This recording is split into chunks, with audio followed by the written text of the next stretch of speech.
Tsumma as-sabiqu ilal hijrati. Kalau dulu masih ada perintah hijrah, dilihat kalau beberapa orang ini pintar juga, ini baru dilihat hijrahnya ke Madinah, umpamanya siapa yang duluan, maka yang duluan hijrahnya. Nah kalau sekarang tidak ada hijrah, dilihat siapa duluan yang lebih pintar lah kira-kira. Yang umpamanya sekarang orang di pesantren, dia di pesantrennya lebih dulu gitu ya, atau dan sebagainya dah gitu ya. Itu juga dijadikan salah satu kriteria daripada yang paling berhak untuk menjadi imam. Dia pintar, banyak berapa orang itu, atau katakan 2 orang pintar, bacaannya bagus ya, kemudian waroknya sama gitu nah, ya artinya apiknya hidupnya itu, jaga dirinya, akhlaknya lah kalau bahasa kita, akhlaknya bagus semuanya. Kemudian dilihat di antara orang ini siapa yang duluan pinternya lah gitu-gitu ya. Kalau dia di pesantrenin, siapa yang duluan pesantrennya umpamanya gitu ya.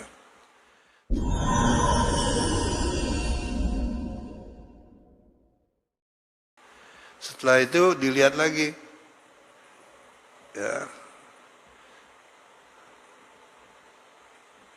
Di sini ada keterangan au ahadu abaihi. Kalau 2 orang sama-sama tadi ya, mondoknya bareng segala macam, masih dilihat juga orang tuanya. Bapaknya lebih mana duluan yang, atau lebih mana yang lebih ya lebih unggul lah gitu dalam masalah keagamaannya gitu. Jadi ada kaitannya dengan nasab gitu. Nah kemudian summa sabiqu ilal Islam. Kalau dulu di waktu masih Rasulullah SAW, orang masuk Islam itu kan nggak sekaligus bareng. Kalau kita semua Islamnya itu dari mulai lahir udah Islam. Kalau dulu zaman Nabi Islamnya itu ya berangsur-angsur atau tidak sekaligus.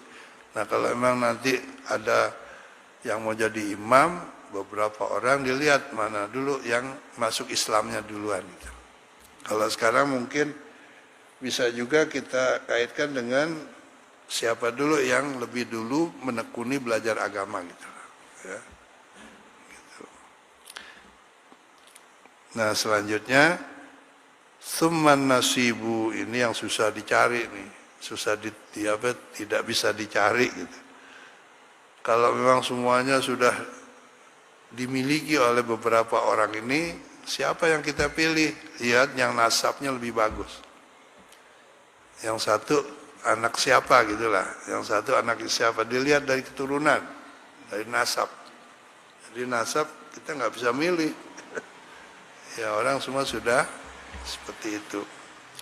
Nah, beruntunglah kalau memang kebetulan ya di antara beberapa orang itu tadi yang nasabnya lebih bagus. Ya, kalau sudah sama-sama bacaannya sama, pinternya sama gitu. Ya. Kalau cuma nasab doang ya enggak gitu. Ya. Summa hasanu dzikri, juga menjadi penilaian siapa yang berhak untuk menjadi imam. Sudah semuanya mereka miliki, beberapa orang ini dilihat mana yang terkesan lah gitu, dikenal di masyarakat itu lebih baik orangnya gitu. Sering disebut-sebut kebaikannya lah gitu kira-kira. Si A, B, C, D maunya. Si D ini orang luar biasa, karim gitu, murah ya. Dan begini-begini pokoknya sering disebut kebaikannya gitu. Dikenal oleh orang banyak. Itu yang nanti harus didahulukan untuk jadi imam. Summa nazibut thawbi, ini juga masalah yang sepele tapi penting gitu.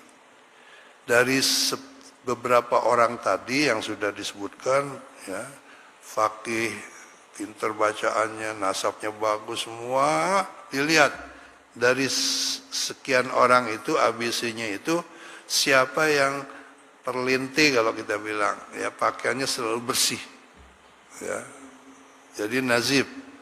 Jadi berpakaian besi itu jadi masuk penilaian juga.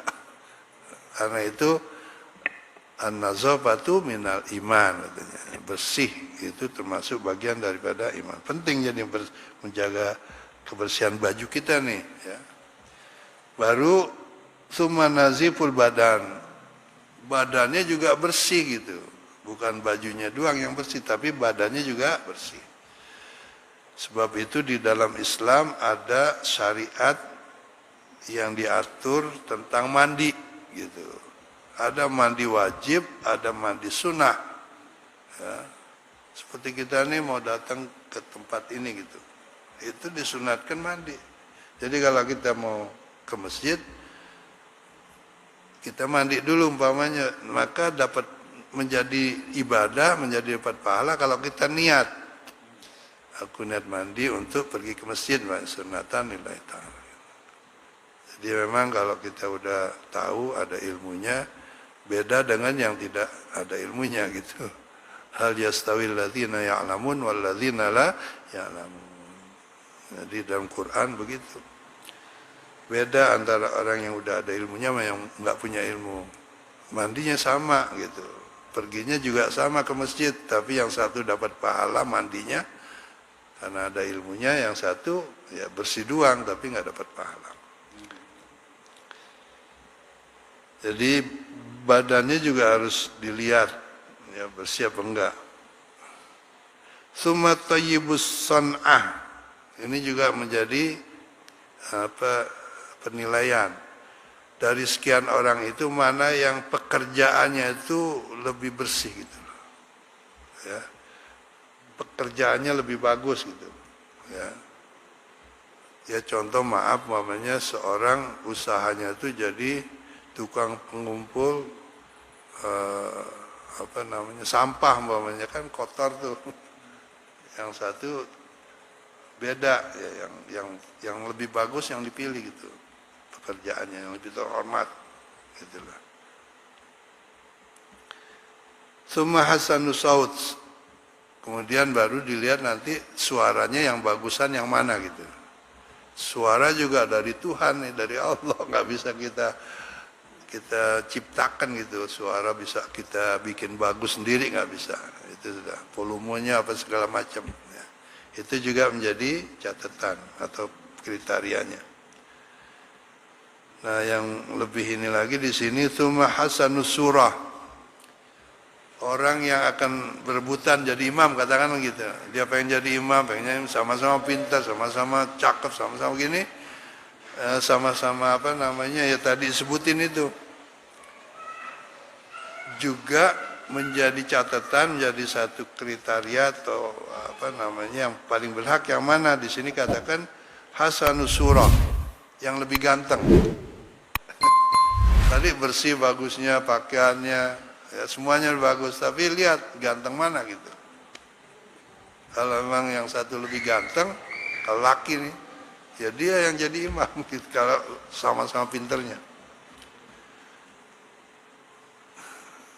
Jadi bahkan kalau kita lihat di dalam kitab-kitab fikih yang besar-besar gitu, menjadi penilaian juga sampai kepada berapa biji istrinya gitu, berapa orang.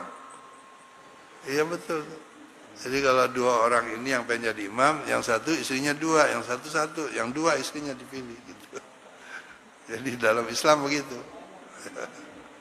Kalau istrinya sama-sama jumlahnya gitu, apa satu doang atau dua, dilihat anaknya banyakan yang mana gitu. Anaknya juga dinilai. Jadi yang banyak anaknya itu nanti ya, lebih berhak jadi imam, gitu. Ya. Sampai kepada anak-anak. Tapi yang menarik tadi soal pakaian.